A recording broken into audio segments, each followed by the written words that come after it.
সমন্বয়ক আপনারা বলেন শুধু সমন্বয়ক কি? সমন্বয়কটা কোথা থেকে আসলো? এই স্বৈরাচার পতন আন্দোলনে বাংলাদেশের এই আপনার প্রেক্ষাপটে সমন্বয়ক বলতে কোনো শব্দ নাই। প্রতিটা লোক প্রতিটা জায়গা থেকে আন্দোলন করেছে, প্রতিটা লোকই সমন্বয়। সেই আমাদের এই আন্দোলনে ছিল একটা অনুপ্রেরণা। সে কিন্তু জানতো না যে তাকে পুলিশ গুলি করবে বা সে মারা যাবে। আর আমরা যারা পরবর্তীতে আন্দোলনে ছিলাম রাজপথে, আমরা কিন্তু জেনে শুনে নেমেছি যে পুলিশ আমাদের মারবে, ছাত্রলীগ আমাদের মাইরা ফেলাইবে। আমরা তাহলে শুধু আবু সাইদের মনে করলে হবে না।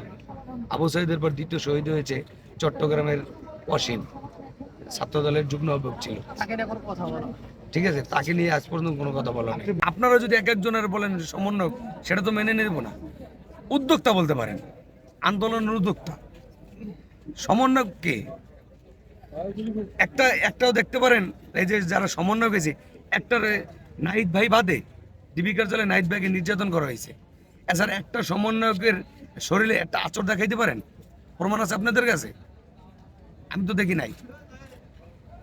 যখন আন্দোলন শুরু হয় শুনি সমন্বয়ক 26 জন, এখন শুনি কি ঘরে ঘরে সমন্বয়ক। মানে আওয়ামী লীগের দোষরও এখন সমন্বয়ক হয়ে গেছে।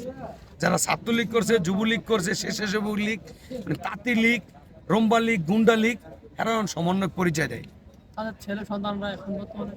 তারা এখনো সমন্বয়ক পরিচয় দেয়। তা সমন্বয়ক পরিচয়টা আমি মনে করি আমার মতে ঠিক না। আমি একটা নগ্ন নাগরিক বাংলাদেশের, আমি মনে করি বাংলাদেশের প্রতিটা লোকই সমন্বয়শীল। কৃষক বলেন, শ্রমিক বলেন, রিক্সাওয়ালা বলেন, তারপর আপনার ট্রাক ড্রাইভার বলেন, রাজমিস্ত্রি বলেন। তাহলে তো আপনার যদি তারা সমন্বয় পরিচয় দেয়, তারা এত চিরুদাস, তারা আন্দোলনে যে ডিবি কার্যালয় যখন বের করলো, তার আন্দোলন তারা স্থগিত করলো কেন? যে যত যেখানে জ্বালা পোড়া হইতেছে, এটা আমাদের লোক না, বা আমরা করি না। কে করছে?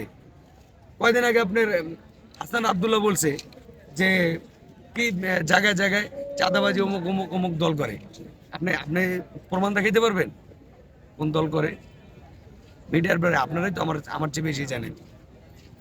যারা আগে ছাত্রলীগের দোষর ছিল, যুবলীগের দোষর ছিল, যারা বিভিন্ন জায়গায় অপকর্ম করতেছে, আর ওইটার দায়ভার বিভিন্ন দল নিতেছে। আপনার এখানে এই সাধারণ জনগণ আর বিভিন্ন রাজনৈতিক ব্যক্তিবর্গর যদি উৎসাহ না থাকতো, সমতা না থাকতো, একত্রতা না থাকতো, এই স্বৈরাচার পতন আন্দোলন হতো না, আর স্বৈরাচার পালিয়েও যেত না। শেখ হাসিনা কিন্তু বলছিল স্বৈরাচার যে 3 আগস্ট যে বঙ্গবন্ধুর মেয়ে পালায় না, পালিয়ে যেতে পারে না। তা আল্লাহর গজব তার উপরে কিন্তু পড়ছে। তার বাবার পতন হয়েছিল আগস্টে, আর তার পতন হয়েছে কিন্তু আগস্টে। কিন্তু আমার সবচেয়ে বড় কথা হলো, আমরা যারা এই আন্দোলনে শহীদ হয়েছি, আহত হয়েছি, তাদের একটা পরিচয় দরকার। আপনি দেখেন হাসপাতালে আমি গত আগের সপ্তাহে আসছিলাম, যে আমি ডাক্তার।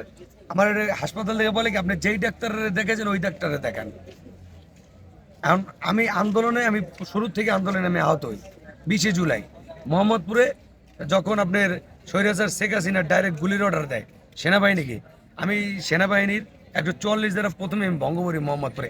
আমি আর আমার একটা ছোট ভাই শাইন মাল, ঠিক আছে, আমার এই ছোট ভাইরাও ছিল সাথে।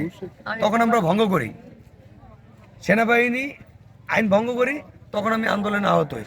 তখন তো আমি কোনো জায়গায় চিকিৎসা নিতে পারিনি, কারণ প্রতিটা হাসপাতালে এই স্বৈরাচারের দালাল ছিল। যেখানে যাই সেখানে কোপ দেয়, প্লাস হলো পুলিশ দিয়ে অ্যারেস্ট করে দেয়। এখন কেন হচ্ছে তাহলে? এখন কেন হচ্ছে? এখনো তো স্বৈরাচার না, কিন্তু স্বৈরাচারের দোসররা এখনো আছে। স্বৈরাচারের দোসররা এখনো চেয়ারে বসে আছে। শুধু হাসপাতাল না, প্রতিটা জায়গায়, প্রতিটা মন্ত্রণালয় আপনি খোঁজ নিয়ে দেখুন, প্রতিটা মন্ত্রণালয়ে আছে।